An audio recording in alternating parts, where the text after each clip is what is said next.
Crypto has been absolutely collapsing, and the entire world economy, it seems, is melting down at a level we haven't seen since COVID 2020. The Japanese stock market is experiencing the worst crash it's had since the 80s. The Fed is planning an emergency meeting, and over $3.8 trillion has been wiped from the stock market and crypto in what's being called the largest destruction of wealth in history. And right now, everyone's asking themselves, is this the end? Are we headed for lower prices, and is the market going to continue to collapse? And to answer that question, let's take a look at what's happening, why it's happening, and what the experts are saying will come next. And let's start with, why is everything melting down right now? Why is the entire, basically, global economy seemingly melting down at this moment? And to be upfront, this is a really complicated issue, and it's really hard to pin on any one individual thing, but I'll do my best to unwind it and explain it anyway. Pretty much everyone agrees that this entire collapse started with basically two different things. First, we had the jobs report come out. It was worse than expected, and that caused some people to freak out, thinking we might be heading into a recession. Second, we had the unwinding of something called the yen carry trade. Basically, for a really long time, I'm talking like over 2 decades, people have been able to borrow the Japanese yen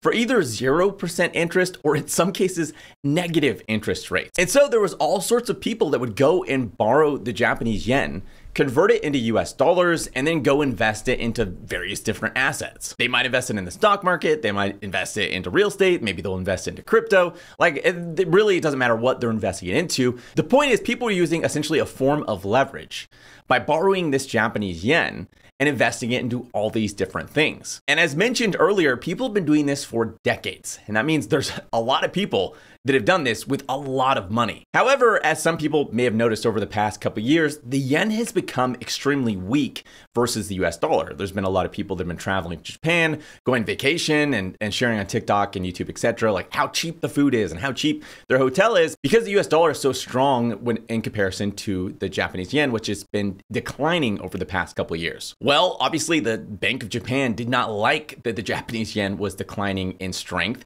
and they decided to finally do something about it. And all the Bank of Japan did was they raised rates 0.25%. It doesn't seem like that much, but it had massive consequences on this yen carry trade. Raising these rates caused the yen to gain strength against the US dollar. And because everyone that was doing this yen carry trade had to eventually pay back this loan in yen, it caused some of them to start to freak out because they didn't know if they'd be able to pay back their loan because the yen was rising in value. And this caused some people to start selling their positions to go and buy yen and pay back this loan. And this, of course, had sort of a cascade effect, causing even more people to sell and go do the same thing over and over and over again. Now, in my personal opinion, this is just the straw that ended up breaking the camel's back. We have essentially been waiting for the past couple of years for something to break in the markets since the Fed started aggressively raising rates. Some people thought maybe the banks would break, and they did kind of break, but then the Fed ended up bailing them out. Some people thought it might be commercial real estate. Some people thought it might be the auto loan industry. As a whole,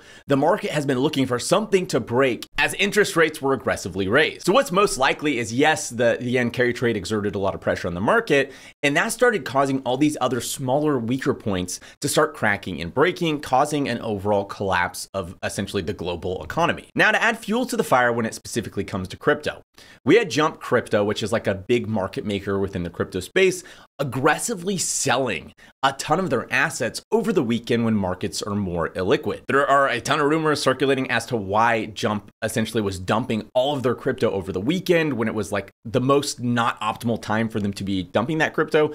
But so far, nothing concrete has actually come out, just rumors. So I'm not sure exactly what was going on with that.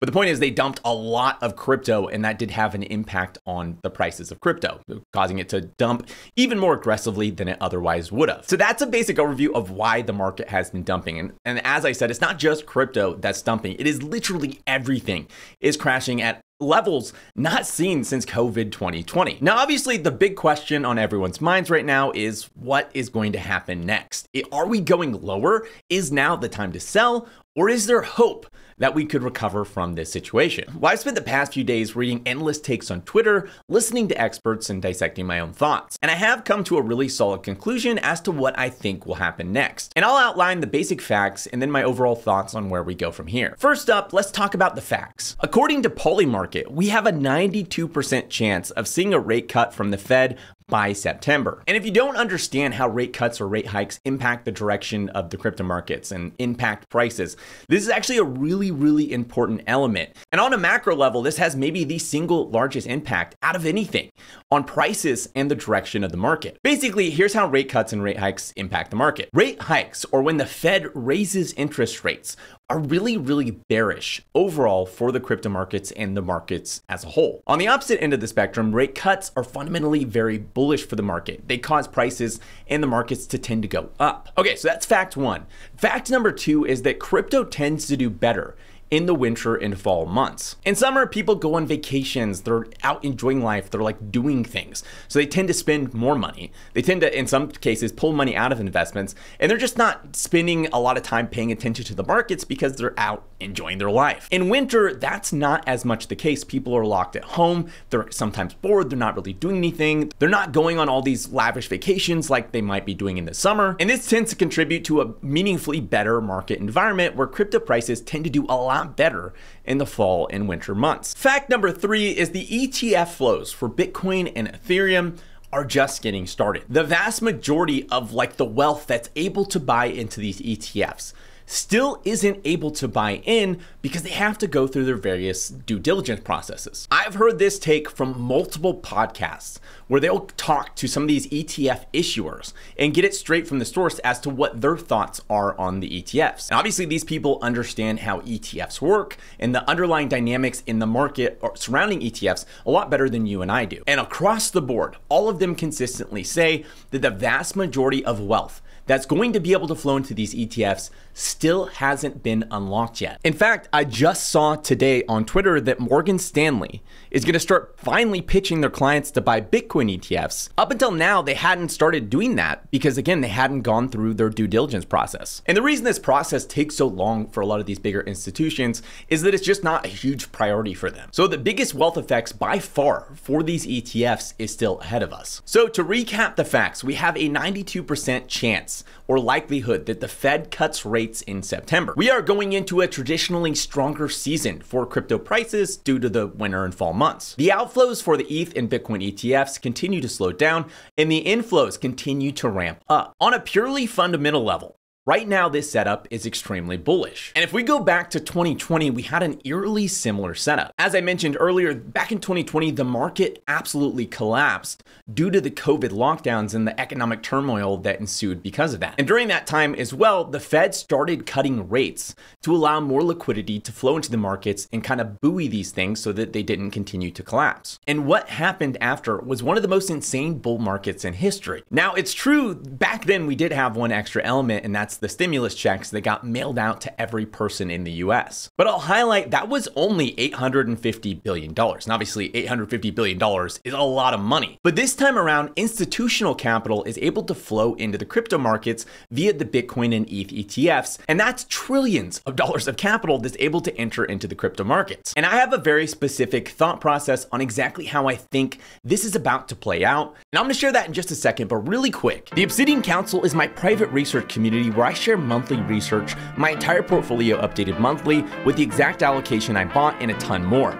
We've had projects like Pendle, which is up over 1,500%, projects like Solana, which is up over 779%, projects like Akash, which is up over 1,700%. And recently I got really lucky with Goon and it went up over 179,000%. That definitely is not typically normal, and that's definitely an outlier example. We also have the Airdrop guide, with some members made over $26,000 last year from airdrops alone, covering their entire membership for literally decades. I personally made well over 100K between this year and last, and I share everything I'm personally doing with airdrops with the community via the monthly airdrop guide. The Obsidian Council is currently closed, but if you want to join the waitlist, there's a link in the description of this video. Okay, so here's my opinion on exactly how I think we could see things play out from here. When we have these catastrophic market sell-offs, people tend to get extremely fearful and overreact. Fear is extremely contagious, and it often causes sort of this fog of war when we're going through these things. On top of that, just in general, fearful content tends to go viral a lot easier than hopeful content does. All of this causes markets to dip a lot lower than they otherwise should. And on the other end, correct higher when people people wake up and realize it's not as bad as maybe it seemed at first. And when people realize this, they see an opportunity, they obviously go buy the dip,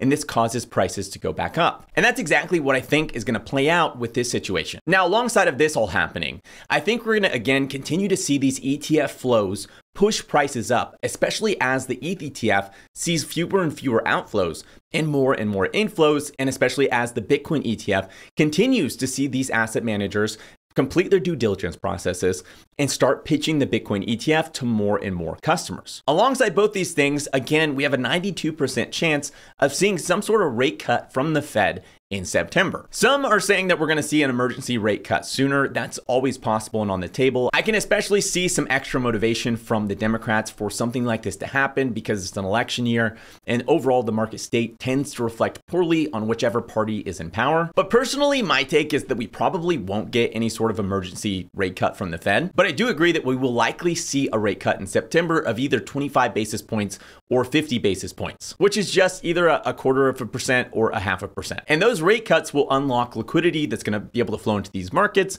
which will again push prices higher. And all of this is going to cause people who are sitting on the sidelines to start to FOMO. Maybe it's people who sold on the way down, maybe it's people who just haven't bought at all. But as crypto prices continue to show strength and climb, more and more people are going to start to FOMO into the market. And adding even more fuel to all this fire is going to be the fact that AI is no longer the Wall Street darling that it has been for the past couple years. Previously, it was literally sucking all the oxygen out of the room.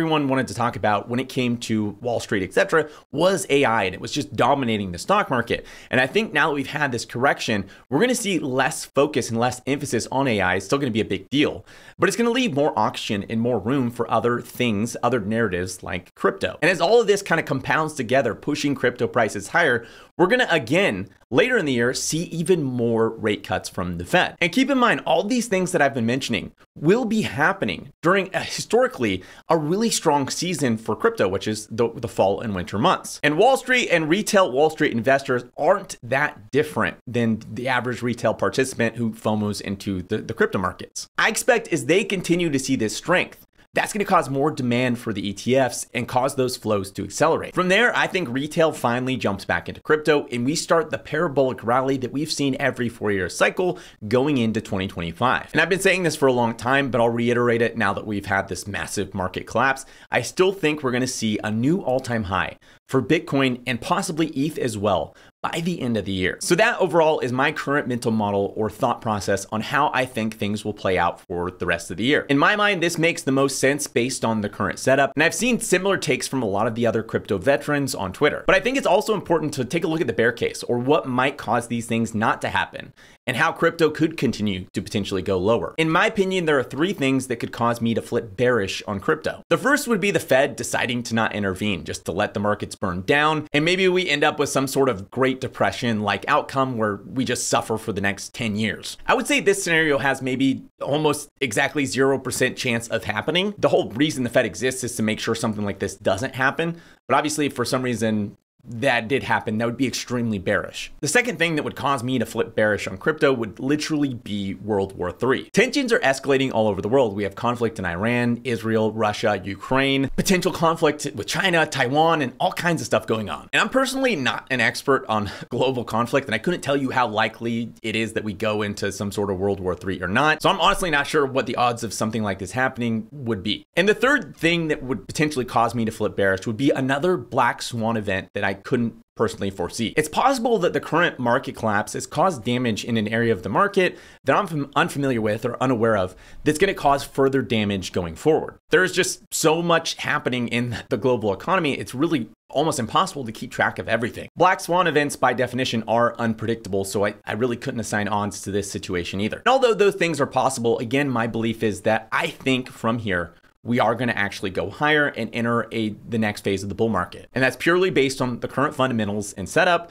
But as always, like I can't actually predict the future. I don't actually know what's going to happen. And there's always risk in anything you do, right? There's risk. You could walk down the street and get hit by a car and die, or like have a brick fall from some roof or something like that and it knocks you out and kills you. There is inherent risk in almost everything you do in life. And that includes investing in crypto, etc. So yeah, there could be this black swan event. We could go into World War III. That's always possible. But setting those things aside, like these radical, crazy scenarios, In my opinion, the current setup fundamentally is very bullish, and that's why I'm sticking in the markets. I'm not selling anything, and I'm excited to see what happens over the next coming months. If you're interested, I have a free weekly crypto newsletter. You can sign up for that in the description of this video. It's mostly just like a place where I put all the different content I'm putting out each week so that you could easily access it. Make sure to hit that like button. If you have any questions or comments or anything to add, let me know in the comments below. And if you want to see more videos like this, make sure to hit that subscribe button and the little bell next to it to be notified each time I release a new video.